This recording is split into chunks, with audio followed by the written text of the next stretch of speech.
Hey everyone, welcome to Changing Gears. I feel like my voice changes when I host a podcast. I don't know. I feel like I start talking differently. Every time. We all have our podcast voice. Yeah, you just you turn on the NPR voice a little bit and you go Yep. quiet. Well, yeah, welcome to Changing Gears. This is a podcast where we talk about almost everything but watches, pretty much for the most part. We talk about travel and photography and gear and EDC and keyboards and cycling and really all of the above, which is really fun. I'm joined by Garrett today. Thanks for coming on, Garrett. Yeah, always happy to jump on and chat about the things I like to blow money on. Same. It's been a while since we recorded one of these. I'm not even going to try to guess when the last time we recorded, but that means we have a lot to talk about because, we've seen Black Friday come and go and Christmas come and go. And I'm sure that you and me both have picked up quite a few things since we last chatted. Oh yeah, I don't know if I want to admit to everything that I bought. You don't. Yes, hey, I'm full sure we bought a lot. You don't have to say everything that you bought. What, you don't want to have a 6-hour podcast of me just ranting about all of the stuff that I've got? I find that often our meetings that we have together throughout the week, they usually go over because we just get to talking about stuff most of the time. We might as well just be recording them. Exactly. We're both big gear nerds at heart, and it's just easy. Things go hand in hand, and with you being in Tennessee and me here in New York, we catch up. We chat a lot throughout the week, but the sit downs on one-on-ones, it's like, oh yeah, look at this new piece, and then next thing you know, we're half an hour over. I know. Oops. I know. Well, before we jump into it, we have a lot to talk about today. Let's do a quick wrist check and gear check. And I know I just put that on you a few seconds ago, and you pulled something out of your pocket. So let's see what you got. Always full pockets. So I am rocking my Speedmaster with a Nick Manke Artemis strap. We're recording this the day after Artemis 2 went up. Thankfully, all things were a go. Launch went off without a hitch. I think safe, 10 minutes into their window. So, absolutely just a monumental moment, the next big space launch that we've had in my lifetime, at least. I know. So really excited to see how that goes. So yeah, speedy Artemis strap. And then gear-wise, I really love big flipping knives, like big flipper knives. I'm not using flipping and to replace another word there. Yeah. But I'm kind of shifting to like smaller, almost gentleman style slip joints. Yeah. So I have a American Blade Works. I don't think they have a model name. It's just a slip joint from them. But it's a super budget-friendly, all-titanium Magna-Cut slip joint that's just an absolute screaming deal. I don't know half of what you said, but this is why we have this podcast, because then people can learn. So what is a slip joint? What does that mean? So a slip joint is a folding knife. It's an older style knife that has a spring on the back of it. So it manually opens and manually closes. It doesn't lock at all, but there's also it's just you opening it. So you kind of open it, there's a half open and then a full open position. Okay. Yeah, I know what you're talking about. The best way to describe it, it's the pocket knife your grandfather would have carried. Yeah. I think I have a James brand knife that has that, where it has a couple different positions. And it's not I wouldn't quite call it assisted, but you can definitely tell there's you mentioned, a spring there. And it's not super free. I have a Finch knife that when I open it, it's actually fully free and can I can flip it open with my hand. This I have to actually manually kind of open. So it's one of those things that depending on where you're at in the world, especially kind of over in the UK and that areas, you can't carry a knife with a locking blade. That's one of their restrictions. So slip joints are massively popular over there. Okay. It's the same kind of technology that's in a Swiss Army knife. I feel like a lot of people will be familiar with that. Yeah. Oh, cool. Very cool. What about you? What are you wearing? What are you carrying? Similar to you, I'm wearing an Omega today. I'm wearing my Seamaster, my Seaweed green. Dang, the screen is blurry when I show it. But, I have to say, I'm embarrassed to admit this. I did not know that the launch was happening yesterday. I found out, obviously, in the afternoon when I saw every other post on my Instagram feed. Yep. But I guess I've just been living under a rock. I didn't know it was scheduled.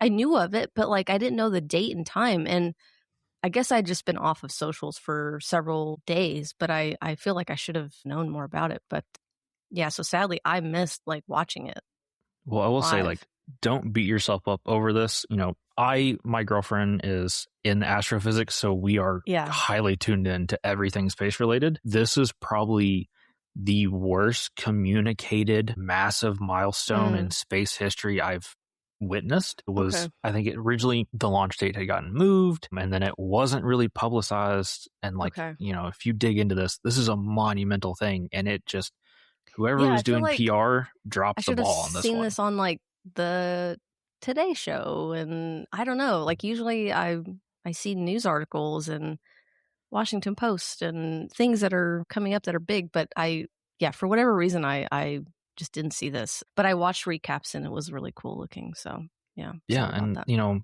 a lot of it's cool because we're going back to the moon or towards the moon on this one, but Hmm. I believe this is going to be the first time that we've had a woman go to the moon, which is awesome. I mean, just Yeah, absolutely like a laundry list of milestone achievements, and yeah, yeah, so it's sad really that cool. more people weren't aware of it.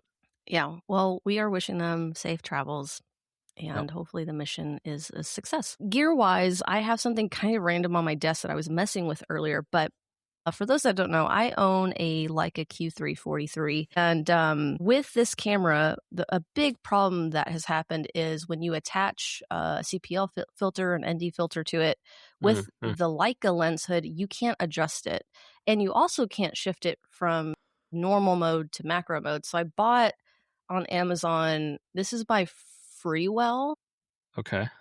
and it's like a lens hood that has a flip up attachment. So it flips up, and now I can manually adjust Yeah. the CPL, and I can also switch it from macro mode to like regular mode without hassle, which is really cool. So I bought this knowing that I'm going to be taking my Q343 with me on some upcoming trips. And yeah, now I have a way to adjust a CPL lens because I'm going to be visiting, which we'll talk about travel here shortly, but I'm going to be visiting Ireland for about a week, and we'll be Nice. shooting, I'm sure, a lot on water, so I definitely wanted to bring some filters with me, but yeah, kind of a cool little thing, and I just need to, like, quite figure out how it works. So I actually see that it has, like, a sliding ring on the outside that you can actually adjust now that I'm messing with it. Is it a lock? Like, does it rotate and lock the hood down? It I don't know. I gotta actually put this so full disclosure, I haven't put this on my camera yet. I just got it in, and, yeah, I was just sitting here, so I was like, "I'll talk about this today." Yeah. I'll let you This know. is I'll follow this up. is the behind the scenes look because we get stuff in and, like, don't get me wrong, I get a package and I'm like, I have to open this No, immediately. no. And then something comes up and I'm like, oh yeah, let me go take care of this. And Yeah. I won't get to new gear for like a day or two later. Exactly, It's kind of exactly. bad. Well, speaking of new gear, let's talk about a couple things that we've picked up, over the last few months, and then we'll talk a little bit about our upcoming travel and some of the places you've been recently as well. I'm just gonna pull up my little list here of some things, and It's I so know that I'm bad that for we have to have a list. yeah, I think like I'll say this is something I picked up maybe a month ago. I haven't bought an iPad in a really long time. Okay. I find that I've never really used them a lot, and they end up just being, like, the thing to watch TV on when we're camping or, Yeah. like, sitting at our dining room table sometimes, um, and, I was like, "I really" this year for Watches and Wonders, every year this is my goal, is, how how can I scale back on the stuff that I'm bringing? Because Fair. I bring way too much, and then after a day of carrying this, you're just like, "Why, why, why?" Now for work, I work off of a big 16-inch MacBook Pro, which I love. It's my baby. It serves my purposes. I love the big screen, but it's a thick laptop and it's heavy. I was like, I want something that's super light. And I've even brought in the past like my smaller MacBook Pro. I have a 13-inch that's like my personal computer, but again, it still has quite a bit of weight to it. And I was like, could I get by with just an iPad for Watches and Wonders? Because basically this year, all I'm doing is photo editing, maybe some light social video work, which I can totally Yeah. do on my phone or iPad. And yeah, I picked up one of the new iPad Pros with the I think M3 chip in it. Okay. M3, Yeah. yeah, I think it's M3.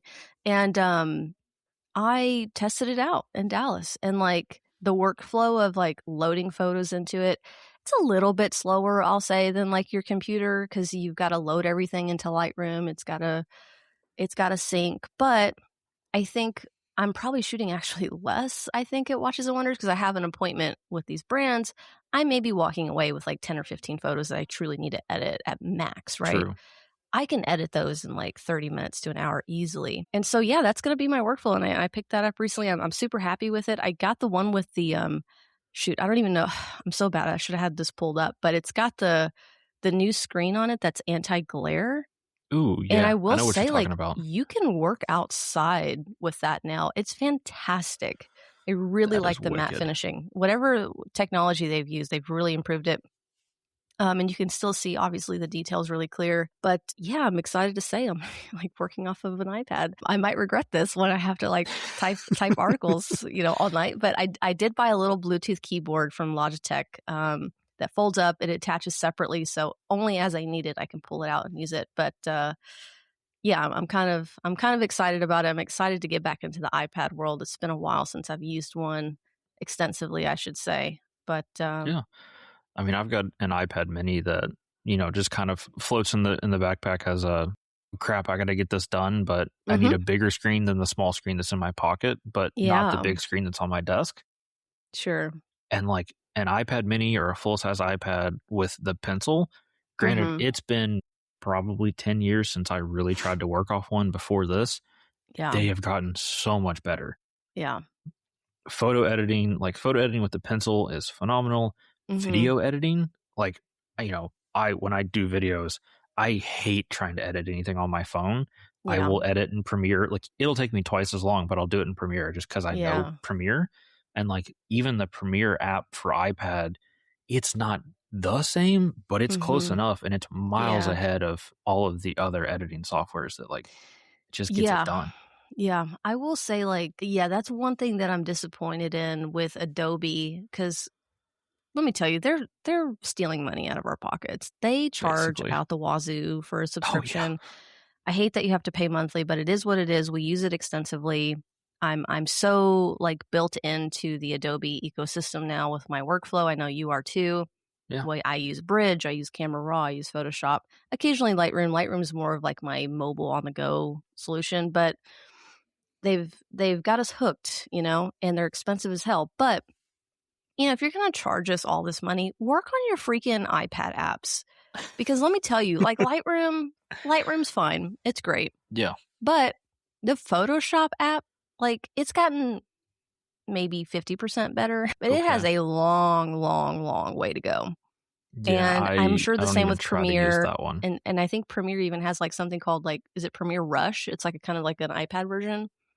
I think that used to be a thing, Okay, but maybe now not anymore. there's like a legit Premiere. I Premiere think there app? is still a Rush that's Okay. like really scaled down, Yeah. but the one that I'm using, I'll send you the name. I think it's just regular Yeah. Premiere, but like It's the just like big thing that it works for me is you can do multiple video and audio timelines where mm, a lot of the other yeah, mobile editing just don't one.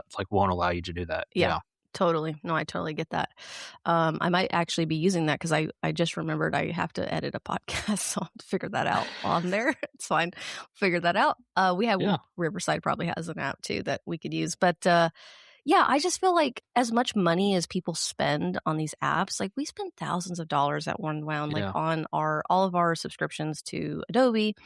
And at the very least, like put some more technology into these iPad and iPhone apps because you have real creators that are on the go at times and do need to use these to a more extensive purpose rather than just like again like light photo editing or light video Mhm. editing. Sometimes you do need to do like more when you're on the Yeah. go. And yeah, when I'm at my computer I prefer to use that obviously, but I don't always want to carry my laptop with me. And um, yeah, I just like you lose a half of your features that you use most of the time in Photoshop, and I don't know. I just wish they would spend more time and effort developing these apps a little bit more. I'm kind of disappointed, especially with how much they probably make every year.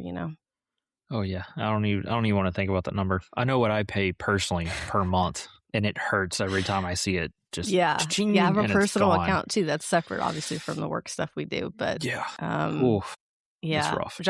My husband's always like, "Do you really need to pay for this?" And I'm like, "Yeah, I do. Unfortunately, I Unfortunately. need this Yeah. subscription." Yeah. Yeah. Um, all right. Well, let's go back to you. What's something you picked up recently? I I like knives. This is a known Said statement. I like knives. Yeah. I'm not blowing anyone away here. And I'm a big fan of ProTech. I've been on a ProTech kick for months at this point. Well, I guess almost a year since they were out at our San Francisco fair. That's kind of what really kicked it off. They took one of their manual models, the Malibu, which I love, super great size, but they worked with Baker Forge and got this absolutely gorgeous, they call it a copper my ripple. So it's Yeah. a Damascus pattern, but it has actual layers of copper in it. So it has just a gorgeous like sheen and finish to the blade with obviously copper lines. So like there's a lot of contrast to it. Mhm. Phenomenal. Hands down, probably one of the most expensive pocket knives that I own. And like, you know me, I use my gear. I'm hard on my Yeah. gear. This is the first knife that I've looked at and been like, I want one of those just to keep in the collection. I Mm. don't know if Not I'll even to probably use, use it yeah. at some point, but it's so gorgeous. I just want it to stay pristine and Yeah. beautiful forever. But yeah, Yeah. I mean, it's kinda like watches, right? We have a lot of watches, and they don't always get worn yeah, necessarily. I am curious to ask, like, yeah, what is it about a knife that, like, draws you to it at first? Is it, like, purely aesthetics initially, or is it truly, like, tactile feel in hand? it's a bit of both. I mean, honestly, Okay. like, I open a ton of boxes. So Yeah. honestly, the best thing I could ever carry is just something with a replaceable razor blade. And I have a number of those that I use on the daily. Yeah. Um, it's kind of a combination of both. I want a knife that feels good in hand, fits, and obviously functions as a knife and Mhm. opens smoothly and closes smoothly. But I think a lot of it's just because I use knives and pins and flashlights as photo props Yeah. all the time. I mean, Yeah. if you look at our editorial photos, look at our shop photos, look at Good props, anything I yeah. do personally, there's almost always a knife tucked in and Yeah. hidden just because they have really cool textures and cool colors and like it's just a subtle photo accent that like you're like, "Oh, what is that?" and kind of draws you in and gets you into the Mhm. photo a bit more. So, Yeah. How I many, like like, everything. yeah, you don't have to answer this, but if you had to guess how many knives you ha how many do you have? I would say probably somewhere between 25 and 50, and that's assuming that I haven't, Wait, like, that's a huge gap. misplaced any. This is a Yeah, you're somewhere in putting me that on the range. spot here. Yeah, Yeah, yeah. Okay, that's with fair. probably, like, That's fair. 15 of those being Protex, if I take a guess at Okay. this point. Yeah. Just Protect because 'cause you're a fan? You're just a huge fan? Yeah, I mean, I think there's, Yeah. like, when it comes down to it, they're American-made, machined in California. The team is over there, super great guys. Always love chatting with them when I get a chance to interact with them, and it's there's not a lot of people that A are manufactured in the US, period, Yeah. but also that like manufactured in the US make a really good value for the dollar product and Mhm. are just super great guys that I want to Yeah. support. Yeah. That's really cool. Well, and something we should talk about, if you want to, is, like, you launched your own knife brand. Yeah, I and have. yeah, we haven't talked about that on this podcast yet. This has been kind of a hidden secret. Yeah. Everyone in the office knows. I've posted Yeah. about it on Wait, social are you media, okay with but me we can yeah, edit yeah, this yeah. out. Okay. No, we can totally talk about this. I don't want to say like where you can find it because Yeah. I don't want this to turn into an ad, but I'm Yeah, happy to yeah. talk about like the kind of process and struggles Yeah, like, behind this okay, so all. let's talk about, like, quickly, like, why did you wanna start a brand? Is it simply because, like you just mentioned, like, there's not a lot available of, like, US makers? Or, like, is it just because you are inspired by a lot of what you see, and you're like, "Let me just make my own?" I Full transparency. Or are you I just went to bored? no, not at all. Well, I stay too busy to be bored. I went to Blade Show in 2023 for the first time, long before I knew anybody here. Mhm. Um, and went down with a couple buddies, and we went, and we had a great time, and was like fired up on the industry. And I was like, "Oh yeah, this is cool. Like, there's a lot of small makers here." And I was living in Kentucky at the time, and I was like, "It's not that hard. I'll make a knife." And now we're in 2026, and I'm finally having knives in production, Yeah. but it kind of just started as a challenge. I was in the knife industry and like loved everything there. And there Yeah. kind of was a gap of, fixed blades that were made in US that I thought were Okay. good value. Yeah. And I was just like, yeah, let me see if I can do this. And it took, essentially 3 years for me to kind of really get things Yeah. off the ground. Yeah. It's a massive I think pain, people as it turns I out. think people underestimate that, whether it's watches or knives or whatever, like, it can take such a long time. You have to really be determined to, like, make it happen. Yeah. Did you always have that, because I don't know how long your sort of branding, like, Spaced Out EDC, how long that's been around, but did you always imagine, like, that was gonna be sort of, like, part of that was creating a knife, or was this long before? So that's the whole like space out EDC that came around like COVID time period, Okay. early COVID. I was Yeah. making like pocket hanks were really, really popular at the time. And so Mhm. I was like sewing those and selling them. Yeah. And that kind of like it had its moment. And I was working full time, and I think I was definitely still in school at the time. So Yeah. it just became way too much. And I was like, okay, cool. I have this EDC persona that I can kind of play with and hide behind because nobody knew who I was or what my face looked like. Yeah. And it just, became the moniker that I've ran with. Honestly, I've just been lazy and have never changed my branding or Yeah. logo or account name. And, if it's not broke, why fix it? Yeah, yeah, for sure. So tell people a little bit about, you said it's a fixed blade, meaning it doesn't flip out. It's like you put it in Correct. a sheath, is that what you call it? Yep. Yep. Okay. In a sheath. So when it comes to designing knives, fixed blades are kind of like the easy way in. I guess the Mm, best way to put it, like in watch terms, is it's your three hand movement with no date and a black dial. It's yeah, kind of the easy entry the point standard, that you yeah. can exactly. There's a lot that you have to work out in terms of like your overall length and your blade thickness and your design and edge geometry. But because it's a fixed blade, you don't have to worry about your tolerances are not nearly as important. You don't have to worry about making sure that like your detent ball is in the right place or that your liner lock lines up and like Mhm. it's just where kind of everybody starts. So I kind of wanted to do not quite in pocket, which is like really small, and Mhm. not quite like dedicated waistband or belt carry. So I came Yeah. up with this kind of like 7.5 inch overall, 3 inch blade, 4 inch handle. That it's kind of big blade, stubby blade, big handle, stubby blade, Mhm. which makes it really useful to like if you're going to be out in the woods. It's great. If you want something on your desk to open packages, it's way overkill for that.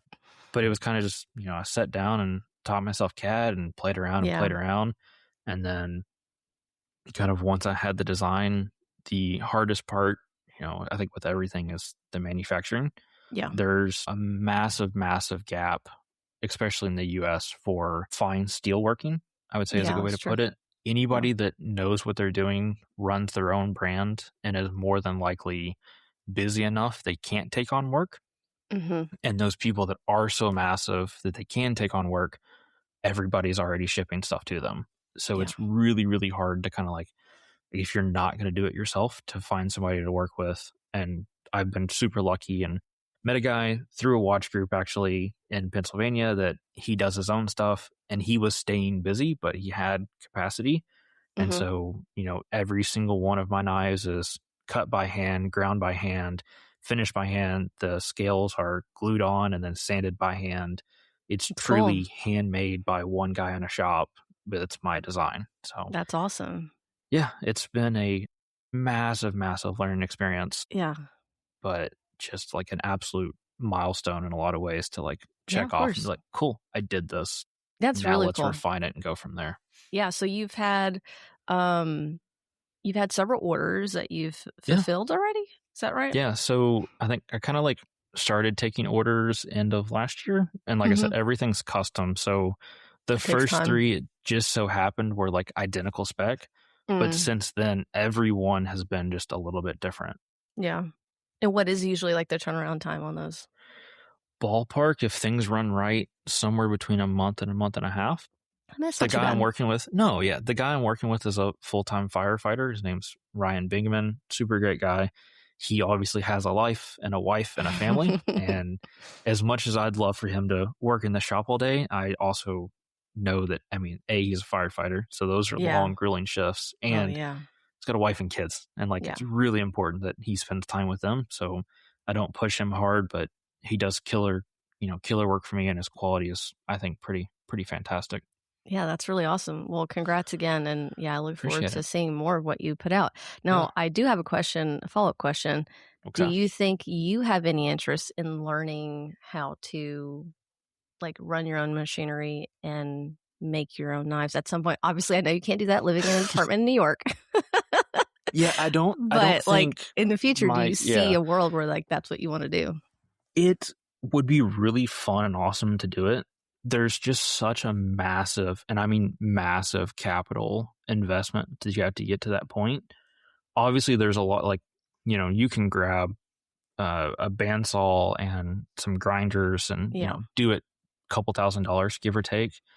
But to really kind of do it at scale, you need an oven for heat treat, yeah, and you need at least one, if not multiple CNC machines, yeah. or you're kind of like buying blanks that you're having Mhm. manufactured by somebody else. And it's Yeah, kind of like you either have to really commit and invest probably hundreds of thousands of dollars to do it all yourself, yeah, or you're spending a bunch more money into it and your margins are razor thin. yeah, So, yeah.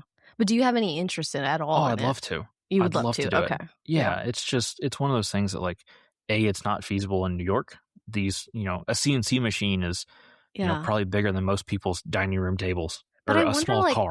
I wonder if there's, like, places where you could, like I don't Maybe. even know, like, you could rent them for, like, a certain amount of time and use them? Yeah, I don't know. It's almost too specialized to Yeah, find in, like, a maker shop. yeah. There's a name for the places, the maker Mhm. center. I can't think what they're actually called. Yeah, So maybe it's kind of one of those things that, like, I know enough people and I'm starting to know more people yeah, that even if I'm not doing my own knives, I could, like, go to somebody's shop for a week and be like, I'm going to be your shadow. Let yeah. me learn from you. Yeah, that's really cool. Yeah. That is really It's, cool. it's awesome. And it's an artistry, and I'm sure it takes a lot A of time to hundred really, percent. like, hone in on the Yeah. craft, yeah. Yeah. I kind of made the joke. I love my life and I wouldn't change anything about where I'm at. However, if you took me back to middle school or high school, Garrett, Mhm. it told me what I know now, I would have went into machining. Like, there is such a Yeah, need yeah. for high quality skilled machinists that, like, Mhm. it's a dirty and grueling job, long hours on your feet, and it's messy, Yeah, but, like, yeah. so important I and think such a demand. I think craftsmen in general, I think we both saw a video this week featuring, Yeah, this hat maker we follow, Wild Hats in Kentucky, and true. I found out later that video is really old, but they were at this conference and they were asking about the fact that they needed to grow and they had a hard time finding hat makers. And it seems like something that's so simple and silly, but like, no, to Yeah, actually be a really skilled hat maker, it takes time and finding those people is really hard. Same could be said about watchmakers, really. We have a shortage of those. And I know where I live, it's really, really hard. In New York's probably a little bit easier. There's much more, watchmaking shops, but there's areas and states that probably don't have anybody and things have to get sent off and it takes longer to yeah, get back and it's a dying trade and it's kind of sad to see and I don't know, maybe there'll be a comeback. I hope in the next few years and yeah. I mean, I think there's some really great, like, initiatives. I mean, Bulva's yeah, got the Veteran Watchmakers Initiative. yeah, Obviously, that's doing a ton, and there's, phenomenal YouTube channels out there. Wristwatch Revival, who's partnered yeah. with Sutcliffe Hansen to do tools and education. I So mean, the thing is like most of the fact is like if it's not a high paying trade, people just don't want to get into it. It's like that's yeah, plain and simple, and it's like people can't make a living off of 25, 30 grand a year anymore. Like that just no, doesn't exist. So yeah, a lot of things just have to change, nationwide, I think. But yeah, yeah, it's I a would love to wild see more people get into those fields. 100%. Yeah. All right. So let me go to my next thing. I don't have like I actually don't have a lot, but okay, so I rebought this. This is a rebuy for me. Uh, This is the Mission Workshop Drift Tote. So you know about this. yes. Oh, you have had an adventure to get this bag. Yeah. So I love this tote bag. I had bought one. I owned, I think, like the grayish blue colorway that they had. Hmm. That colorway just like didn't vibe with me over time. And I really liked the camo, the black camo that they had. Yeah, the And multicam black. and anyway, I got a notification because I signed up and I got an email notification saying it was in stock. So I immediately put an order in. I mean, like blindly was like order, order, order, right? Well, either I didn't pay attention or they they didn't mark it anywhere, but like a week or so went by and I hadn't got a shipping notification, sent an email to them. I was like, "Hey, just curious, like, if this has been sent out." And apparently they were taking pre-orders for it. My email that I received, I can tell you, like, I don't remember seeing that, but again, I was, like, so jumping the gun because I really wanted one. Just in a rush to I get was it. just like, "Order now," Yep. basically. So it's totally possible that I missed that, but for whatever reason, they were like, "It's cool, like, if you don't wanna wait, we can give you basically the same discount on the black" the X-Pack material, which Yep. is actually more expensive. And so being me and, like, I didn't wanna wait 3 months for the camo version, I was like, "Let me just go ahead and get the black." And honestly, I'm really happy with it. I'm kinda glad I went with this because there is a possibility this is the bag I'm taking with me to Watches and Wonders. Took it to Ooh. Dallas and, like, kinda fit everything I needed in it, 1 camera, Yeah. iPad, everything, and it leaves room for, like, I'm sure all the bazillion tote bags I'm gonna be given throughout the day that I need somewhere to put, right? Yeah, speaking Um of, hit me up before you fly back. If I wanna go through your, like, swag Oh, I don't leave stuff behind. non-preference. I Good. I'm not yeah, I really the only thing I've left behind was, like, books, and I was like, "I can't carry books in my bag," I but always hear the horror stories of swag abandoned, and I'm like, "Oh, yeah. no." Yeah, the guys are pretty bad about that. I for sure bring all the tote bags back, Oh, yeah. 100%. Um, and yes, you will get first dibs on whatever swag I get. But, Always. Love the swag. yeah, anyway, I'm glad that I went with the black because the the multicam is really cool, and I really, really like it, but it is like that wax canvas material. It's gonna get Yep. more dirty. It's gonna Yeah. take more upkeep, and honestly, like, I will say it's definitely masculine leaning, and for me, being a little bit more dressed up at an event like Watches and Wonders, like, just Yeah, the all black bag it makes doesn't it blend looks a in little with bit more people professional. wearing suit jackets and, yeah, I Yeah, won't say yeah. tuxes, but yeah. No, no, no, they're definitely not wearing tuxes, but people are in, like, a business casual attire. Yeah. So yeah, I'm very glad I went with it, but I do truly love this tote. It's big, like, it is a big tote. It Yeah. does fit under your seat in the plane if you don't have it stacked too tall, like, sometimes you really have to squish it, So but if anyone but you or I or Liam uses it, they can fit it, but we have to put it overhead. yeah, pretty much we have to put it over here because we have a lot of stuff in it. But, I've been super happy with it, very excited to have it back in my collection. Yeah, it's just, like, if you're it's an expensive tote, like, I'm not gonna lie. I think it's 280 maybe. That sounds about I right. got it again, I got a discount on it, which was really nice, but it is, like, the bag that will last you forever, and it is, like has so many uses, like, I can use it for photography stuff. I can use it for a weekend getaway. It's perfect enough Yeah. to put a couple of days of clothes in. There's just it's a huge multi-purpose bag. If you have kids, maybe it's a good, like, kind of really cool diaper bag if you needed it to be that, or, like, put kids' drinks in. I just find for my use case, like, I really like the layout. I really like the organization in it. Now I will say it has a little competition because guess what else I got in this week Oh, yeah. to to Such do an a review. open-ended question. There's literally, like, there's I no know. way I any know. one of us could guess.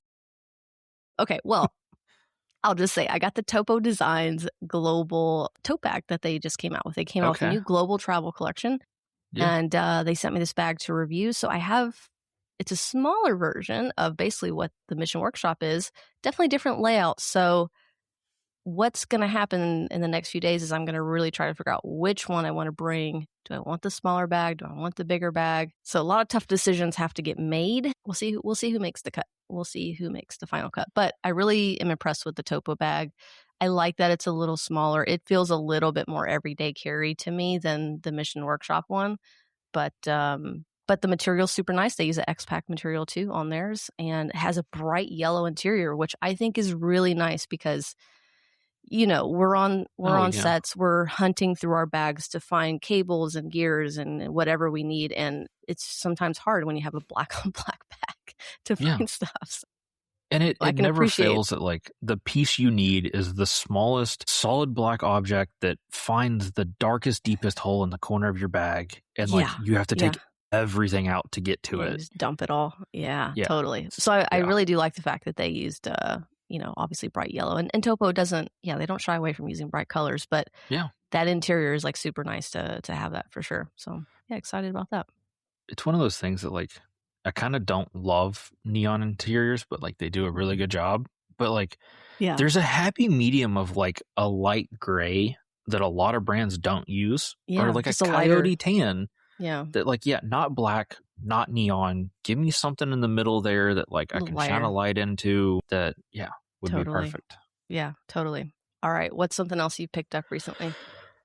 We're keeping with the bougie end of things. I have not bought a watch in a while, and all of my watch money has been spent on other things. So I'd like to say I'm saving money, but I'm really not. I've been into keyboards. This is also not a secret. A lot of people know I love keyboards. I heard of a lottery. So you have to like enter to win for a keyboard that was going to be machined from Ultim or PEI. Don't ask me the scientific name. I couldn't tell you. But Okay. essentially it's this translucent yellow amber material that Yeah, it's an insulator plastic is what a lot it's like technically used for, but it has this just really cool look and kind of like see-through translucent properties that I love. yeah. And like people use them on knife scales, or I've seen them used for pens, and Mhm. it's not cheap. But this company was doing an entire keyboard, like the entire case out of it. And I entered in and I won and I paid for it back in October. And it finally came in like 2 months ago. I think kind of like they really played into the material properties with it Yeah, being kind of translucent and it looks like amber sap that is yeah, hardened. So they did this like metal weight that looks like a fossilized snake skeleton. yeah, So it's the Snake 60 is the name of the keyboard, Fossil Edition. Very, yeah, very on the nose, but yeah, solid amber or yeah, solid Ultim. Sorry. yeah, Finding chunks this large of Ultim is almost unbelievable. So I don't know yeah. how they did it. I don't know where they got it from. I'm not going to ask too hard, but is like Is it a hands natural made down. material? No, it's like a Okay, chemically made. okay, Yeah, gotcha. it's some kind of plastic polymer Yeah, material, yeah, but like I never see chunks this big. And yeah, I say big like a foot and a half by 8 inches by 3 inches thick, give or yeah. take, is what they started with. So, I see small thin slabs for knife Mhm. scales and some rods for like insulator posts or pins, but never chunks this large. Yeah, Um, but yeah, it's such a unique looking keyboard. It's hands down like my grail keyboard. I don't yeah, know if it's I'll nice. It's buy really another nice. keyboard to this level, but I've just been blown away with it. Yeah, it's really cool. Yeah, and if you should head over to we'll link Garrett's, Instagram page so you can check out the It keyboard. It's is, really cool. It to describe what it is, the material, like, if you're familiar with, like, Jurassic Park, it looks like yeah, the amber that, like, the mosquitoes are in, that they show that are on the, like, the staff and the sort of yeah, I think it's, like, his staff that he has it on, but I know what you're talking about. Yeah. yeah, it's really cool. I feel like that's the vibe they were going for, obviously, with the skeleton. I feel like they were Yeah. going for that, like, Jurassic Park vibe without obviously Yeah. naming and stuff, but the fossil, yeah, is really, really, really cool. Yeah, well, I mean, it's, they kind of took the standard keyboard, which is the Snake 60, which has like a snake weight in it. And so with Mm, this one, obviously, it's been fossilized and they yeah, really played into it, but it so was cool. done so, so well. So Yeah. well. Well, I'm over here still with my little Newfi or Newfie, whatever it's called. I've got your mode in the drawer of my desk. I Yeah, just need you to order the switches and you'll have I another know. keyboard built. I need to figure out what I want because I already forgot. I think I tested some the last time I was in the office and like figured it out, and now I've forgotten what I wanted. But Yeah. no, I've been really happy. I think I do want a more silent keyboard just because this one is so obnoxiously loud at times. Go ahead and hit some Um, keys so people hear. okay, let's see. Okay, we'll Yeah. see if that actually comes through. I don't, You could got you those hear it? clicky switches. I could. Yeah. We'll see if like once I do the editing, if that actually still comes through. I'll try to make it louder. But yeah, it's pretty. It's like typing on a typewriter. I would say at home, which I don't mind. But there are times I'm in a meeting and I want to be a little inconspicuous about me typing, and Yeah. it's annoying because everyone's like, "Cat, stop typing." Well, I mean, look, Liam and I sit, our desks are kind of right back to back, and then we're Yeah, right next to where we film our videos at. So if he's yeah. filming and I'm You got to be editing, quieter. Yeah, I've got to use a different keyboard that isn't so clacky. So yeah. That's it true. has its That's very purpose. true. Yeah, absolutely. Well, as we start to kinda get towards the end of the episode, let's talk about some travel. So you actually Yeah. recently were at Blade Show Dallas or Fort Worth. What is it, Dallas or Fort Worth? Blade Show Texas. It's in Fort Oh, it's just Worth, but Texas. Okay, they just label it Texas. gotcha. Yeah, so I've gone to the Atlanta Blade Show, which is kind of like The big. the It's big the shindig. like, it's like Wind Up New York, basically. It's yeah, I mean close to probably 700 vendors if I take a That's guess, plus crazy. thousands of people. Oh my It's gosh. massive. I Yeah. mean, it's the watches and wonders equivalent of the knife Yeah. industry. Yeah. Um, but obviously they do 3 shows a year, so they do Atlanta, they do Texas, and they do one in Utah. I have always heard people talk about the Texas show. You know, it's my favorite show. It looks, it's a different crowd. Mhm. To kind of put it in perspective, the Atlanta show is 3 days. Texas and West are 2 days shows. So Friday, Saturday, I believe, on both of them. Obviously a lot smaller, but it's just a vastly different vibe because there's so much at Atlanta. You know, I kind of feel rushed trying to get Yeah. through and see everything. And it's really easy to kind of like hit the big name, big booth setups because, they're 10 by 10 squares. They Mhm. have kind of what I like to call and this is a terrible term, but the flea market, which is just Mm. rows of tables. And those little areas are where you find the up and coming makers or the guys that are doing new handle materials. And that's the small people that really are doing cool things that maybe don't get the recognition they always deserve. Yeah. So with Texas being such a smaller show, really got a chance to kind of get into the weeds and talk to a bunch of those guys and see what they're doing. Obviously we've had a ton of social content while I was out there. Yeah. Some really interesting things were released. I caught some wind of some really cool collaborations that I can't talk about. Of course. Giant Mouse was nice enough to basically put an entire display case of their prototypes out. So Oh, I think they wow. just had a really big kind of bushcraft fixed blade go live today.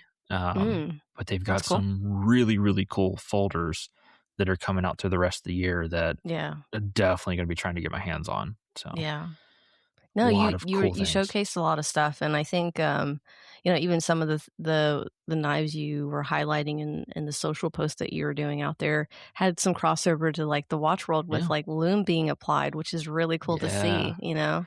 There's a material maker called not camo carbon. Oh, I just lost the name. But it's a shredded carbon material and they've kind of put some luminous resin into it. Yeah.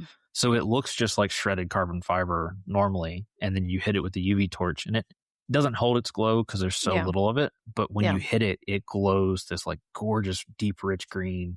Yeah. The knife that I saw it on was from Arcane Designs. It was on I'm blanking on the name of the knife. We'll link to it, but Yeah. We'll just put it in the show it's the notes. Plexus, but Okay. absolutely gorgeous scales. And yeah, just such a cool crossover to see kind of like, bits of both of these industries that we run around in, Yeah. working together to make something so cool. Yeah. So if people are interested to go to, Blade Show in the future, would you recommend they go, like, day 1 or day 2? Because I know, like, day 1, there's usually a kind of that initial rush of people There's because there are always a big some rush. Yeah. yeah, some So stuff that's limited that people are trying to grab. yeah, I always recommend people go to Blade Show Atlanta just because it's so big. And Like, that's kind just of go the to that one, show. yeah. Yeah, that's the one where like every brand has some kind of new release or they're doing some kind of exclusive. Like it's the show that everyone shows up and shows out for. Yeah. If you're able to, Blade Show does what they call early bird access on day one. Mhm. It kind of gets you in the door about an hour early. And it's really Okay. for those people that like, you've got a custom maker, a big brand that's there with a very limited item that like it's going to make or break your trip. That's kind of Yeah. the route to go. If you're going for the first time, show up and get a day pass or a weekend pass, come out through the days, take your time, kind of float around. There's Yeah. not a better time, so to speak, because Friday, Saturday, or Friday is always going to have the big crowds because that's Mhm. when everybody wants to come. Yeah. Sunday, the crowd dies down. A lot of those exclusive items are gone. Yeah. So it's really just get there as early as you Yeah. can Depends and on kind what of you like, wanted. If you wanna yeah, mingle and that's your goal, then go the less busy day, but if you're yeah, there to snag some of the limited yeah. stuff, If then you if get there you're early. there hunting something, get there Yeah. early, wait in line, and also like think about beforehand. Everyone's really good about posting, I'm going to have this or I'm going to have that, and Mhm. this is where my table or booth is going to be at. Kind of sit Yeah. down and map out, your route the first day or two and hit those key targets and then go Yeah. float through the smaller sections and find somebody new. Yeah. Now this is gonna sound like a stupid question, but There's no what's stupid like questions. well, because I'm not too familiar with, like, the knife world, and I Okay. know what, like, etiquette is usually when you're at these trade shows or, like, shows like Wind Up with watches, like, what's etiquette for knife shows? Can you pick them up and, like, flip them out and mess with them? Like, or should you ask? Like, what as someone who's never been to a show like this, like, what's etiquette to? Because obviously Yeah. these are dangerous items sitting on their tables a lot of Well, times. potentially dangerous, also Yeah, potentially very, and very I say this as expensive. someone who just cut my thumb the other day on my own knife at home stupidly. Yeah. Well, look, we've all done that more than likely. I would Yeah. say like each table is going to be different. What I will kind of the blanket recommendation that I will give is a take off any rings, jewelry around your wrist, hands, anything that might touch the knife. Just take it off Okay. if it's metal or could scratch. Nothing worse than, picking something up to just check it out, leaving a scratch, and then having to Yeah. buy a potentially very expensive piece that maybe Yeah. wasn't your favorite. Past that, come up to the booth, be courteous, say hello, ask them questions, and then, Yeah.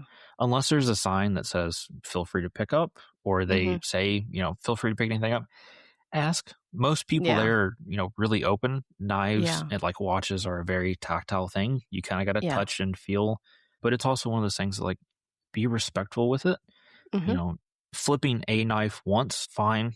And Yeah. maybe if it's a really expensive piece, ask if you can do that. But don't, sit there and flip it 80,000 Yeah. times and don't wrist flick it. Yeah. You would never go pick up like a perpetual calendar not knowing what you're doing and then start trying to adjust the dates. Like you're going to ask Mhm. questions because it's Yeah. a very expensive piece.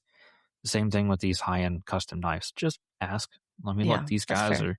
these guys and gals love their craft. They're very enthusiastic about it. And they're more than happy to tell you, like, hey, this is a whatever type of knife. This is how it opens. This is how it Yeah. closes. This is what it's made from. And the Yeah. big thing, ask questions. True. That's a good point. Do you find like there's some crossover in like, the watch industry right now is big on, materials and trying to do things differently with case designs and case materials. Do you find that the knife world's similar? Like obviously there's a lot of stainless, obviously Yeah. there's the titanium. Is there other things that people are playing around with I mean, in the steel is knife world? steel. Yeah, kind of like at the end of the day, you're more than likely you're going to have to use some kind of steel, but Yeah. there's always some new formulation. Yeah. Late last year, I believe it was, one of the big steel producers basically went bankrupt. So a lot of their recipes kind of got bought out and are now being made elsewhere. So there's a lot of kind of like not really shakeup, but there's a push for new materials. So people are Yeah. playing with different stuff. I think kind of the biggest innovations that I've seen are like radically changing is in handle material. Mhm. I mean, look, steel's been being made for hundreds of years at this point, but these newer kind of hybrid or composite materials are kind of fresh off the boat, so to speak. Yeah. I found this really cool material from, I believe the company's called GripX or GripTex, but they're using like recycled tire rubber and a softer polymer to make this like very grippy but firm feeling scale material. So Hmm. when you kind of sand it down, it behaves like a wood, but it has the chunks of rubber that like even if it's soaking wet and you grab it with your hand, that knife's It's not not gonna going slip. anywhere. Yeah. Yeah. So there's always people doing cool new things and trying to Yeah. break the mold and different grinds and different blade shapes and lengths and materials, and yeah, it's ever changing. There's Yeah. there's no dull moment, so to Yeah. speak. Yeah, that's funny. Well, cool. Yeah, that sounds awesome. I maybe one day will find my way to a blade show. I hope to Yeah. visit. It's I feel like Atlanta's a bit much for me. it is. I It feel like would that's be. good. I need to do a smaller show. But it's one of those things that like, you're close enough you could drive down, get a Yeah, hotel for a night or that's two and true. come check it out. And, you know, it's your 3 days. So even if Yeah. you're not coming in like right at the mad dash on Friday, come Mhm. midday Friday, Saturday, and just kind of like take it at your own pace. Walk around for a bit. If you get tired, there's kind of a place to go sit and get some food and drink water and then come back at it. And like, there's Yeah. nothing that says if you go to one of these, you have to talk to every vendor at every booth and see everything. And like, Mhm. if you're smart about it and kind of like, hey, I like Spyderco or I like Benchmade or Tactile Turn or Giant Mouse or any of these guys, like if they're going to be there, kind of map out who you want to hit and then just go Yeah. wander and see what you Yeah, come across. for sure. Yeah. Alright, well, let's talk about some upcoming travel we have. Yeah. What do you got going on? Well, obviously, Watches and Wonders in a couple of weeks. But yeah, but like I mentioned before, Watches and Wonders, I'm heading to Dublin for, just a little, like, PTO vacation time with Good. got some cousins that are gonna be out there. I've never been. I'm really excited. We're gonna be doing a lot of sightseeing, traveling outside of Dublin a bit, and then doing all the touristy stuff while we're there as well. Got But it. if you have any recommends, if you are listening to this episode and you've been to Ireland, if you've been to Dublin and you have any recommendations for me, please send me a message on Instagram or at info@wornandwound because I do have some free time and I'm looking to kind of fill out what I'm going to do for those extra couple of days. But yeah, excited about Watches and Wonders. It's going to be a busy, busy week. It um, always is for you all. Yeah. it always is. It always is. But no, we've already had a sneak peek at a lot of what's coming out, and it's going to be a really exciting and big year, I think, for a Yeah. lot of brands. And I'm just planning on, obviously not sleeping for like 5 days straight, which is cool. And then we come back, and we're all heading to San Francisco for Wind Yeah. Up San Francisco. There's like Just 2 shortly after weeks that. between there. Yeah. Yeah, so we're super pumped. We'll be out there. We'll have a couple of like EDC brands at the show. We can't announce them just yet. That podcast is coming very, very soon from our friends in the partnership team, Kyle, Nelly, and Blake. But yeah, we have a lot of cool stuff planned. It's going to be a big show, and we actually just had a meeting earlier today, and there's quite a few like really big activations happening at this fair. So yeah, if you're on the fence about coming to San Francisco, I'll say right now you should come. It's gonna be a blast. We're gonna have a good Yeah. time. I mean, I think like, we all love our New York home show. San Francisco is like one of our favorite shows. Just Yeah, the venue, the location, the weather. It's yeah. all so gorgeous It's every always time we're out nice. there. Yeah, Yeah. obviously it's always beautiful, and yeah, we love where we're at. We're right on the pier at Fort Mason. It's absolutely gorgeous. You have the water right behind us, and yeah, we always love going to California. People are so nice and chill, and Yeah. it's really, I think, besides maybe like Chicago, I want to say like it's a show that people like come and they hang out all day Hmm. there because Yeah. there's so much space. Like the venue's huge, and there's areas for people to sit, and there's picnic tables outside and food trucks, and I do enjoy that. Like we have friends that come by and they hang out all day, so it's really Yeah. fun. No, it's always like, it's such an enjoyable show. Yeah. Well, cool. Well, Garrett, let's not go like 6 months without recording another one of these. I We know we make were no really promises, busy but end of we'll last do year. our It was best. it was yeah, it Yeah. was crazy. But no, we're gonna hopefully record these a little bit more frequently for you guys. We'll have some cool topics, maybe some cool guests too. Yeah. And thanks for listening. And yeah, we'll catch you on the next one.